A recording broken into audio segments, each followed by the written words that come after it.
Somalian asylum seeker rapes two elderly disabled men in a care home before murdering one of the victim's wives in Germany. An 18-year-old broke into the sheltered accommodation in Neuenhaus, Germany. Police say he sneaked into the room of a 59-year-old paralyzed man to rape him. After raping the first man, he moved into an adjoining room to rape a second man. He was caught by the victim's wife, who he then killed, according to the police. A Somalian asylum seeker has been charged with raping two disabled men in a care home and murdering one of their wives in Germany. The 18-year-old is said to have broken into the sheltered accommodation in Neuenhaus in the county of Beffenheim late last year and sneaked into the room of a 59-year-old paralyzed man to rape him. Police say the migrant then made his way into an adjoining room and raped another man before being confronted by the victim's 87-year-old wife, who he then is accused of killing. This is an image of the Somalian in court, and this is the care home where the incident took place. It is understood the woman was living in the same room as her husband at the Haus am Burger Park care home. The horrific incident is said to have happened in the early hours of October 22nd last year. As he was sexually abusing the second victim, the Somalian is said to have been disturbed by the wife and killed her using great force to avoid being caught for his previous crimes, according to the German police. The accused is currently being held in custody in a psychiatric hospital, and his trial will be heard before the Landgericht Osnabrück, which is the large youth court. This report was brought to you by the Daily Mail, and I thought this was just one of those horrific things that goes on in everyday Europe nowadays, because we have drowned ourselves with immigrants. And the other reason is that obviously we should honor our elders, but this is the result of the immigration, that they come and kill and rape. I mean, this guy raped two men and killed one of their wives for coming and, telling him, get the fuck off my husband, basically. This is continuously getting worse and worse and worse. This is something you can read about every day. And most of these you won't even hear about, because there's so many of those rapes and murders that the media can't even keep track. And the mainstream media are being biased and trying to avoid things like this most of the times. He said they were processing men, adults in their 30s, who all had phones with ISIS stuff on the phones. They were being separated.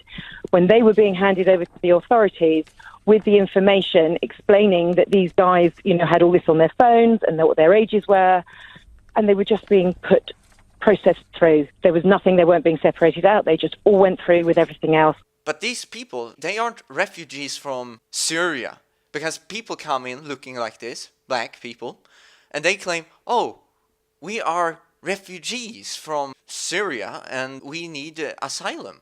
And most of them that comes in here are in majority men in military age. And immediately upon arrival into the country, they just disappear. And they are paying these human traffickers to being shipped over here to Europe for about 1,500 euro fee. And here in Europe, we're so caring about them, we don't even want to throw them out, even if they have come here illegally. So we're getting millions of refugees.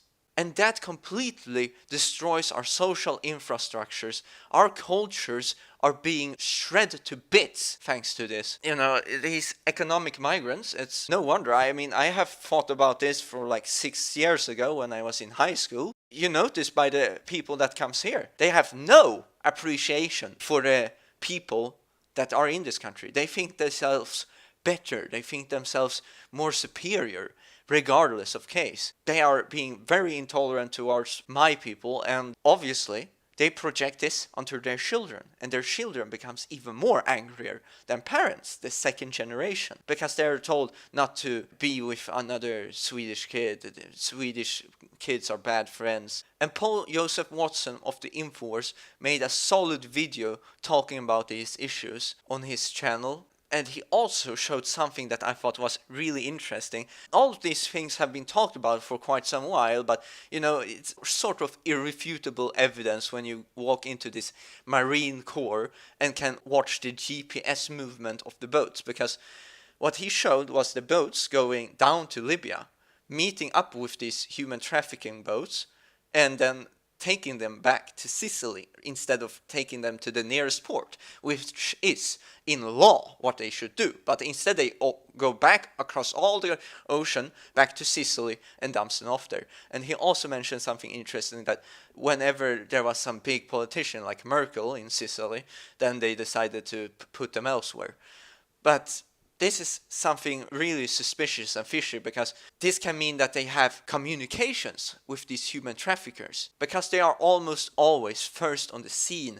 And when you look at these coordinates when they're driving back and forth on this map draft he showed, then you'll see it's like a habit they have. They just go back and forth to the same coordinates. So what I smell is a conspiracy. It's a huge scandal, fraud, where they gain huge amounts of money and they don't even care about the people here in Europe. They're just doing this to destabilize our countries, and, well, it certainly is working, that I can tell you.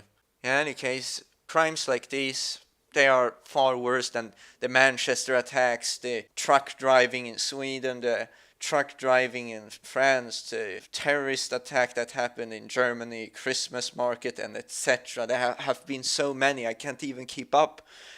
But you see, these crimes are far more likely to happen than the terrorist attacks, and combined they will overwhelm those terrorist attacks. Overwhelm. But these are being suppressed because they aren't big news. They aren't big scoops like, oh, we had children dying in Syria. All of a sudden, everyone wants to declare war on Syria. No, it's because of the central banks. They want to destabilize that country and possibly have a war with Russia. But whenever children die here, we have to say, open your hearts.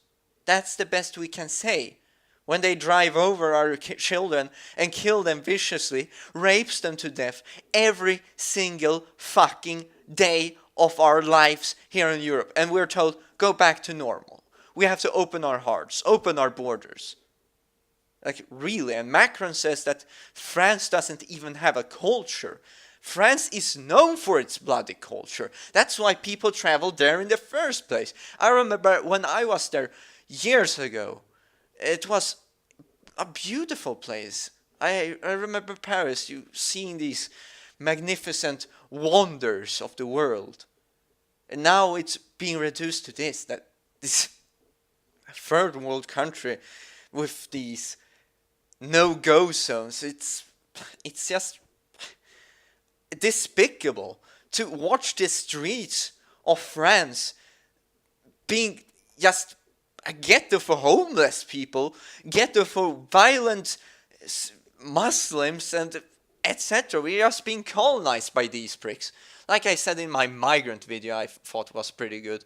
Our politicians are lost of touch with reality, but the truth is they want this. They want this for their globalist agenda. We have to stop it, because if we don't protest, if we don't try to tell our governments this is not what we want, and force them to stop taking in these people, the war they have in Syria, the war they have in Iraq, the ISIS foundation, they will be across the entirety of the globe, not just in Europe, not just in Africa, not just in Asia, not just in America. They will be in every single bloody continent of the world. They're trying to impose Sharia law everywhere. But if we don't protest to this, they will of course overrun us.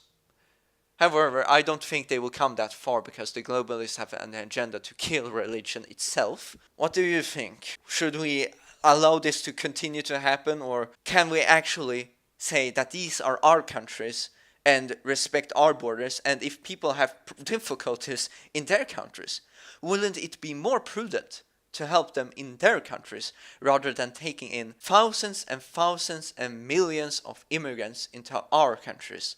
and destabilize us and destroy our culture, our ethnicity, and all other beautiful qualities that we have brought into our countries, rather than just destroying us over and over and over again until there will be nothing left. A little bit of a thinker. Thank you for watching. And please defend our elders, because they can't defend themselves anymore.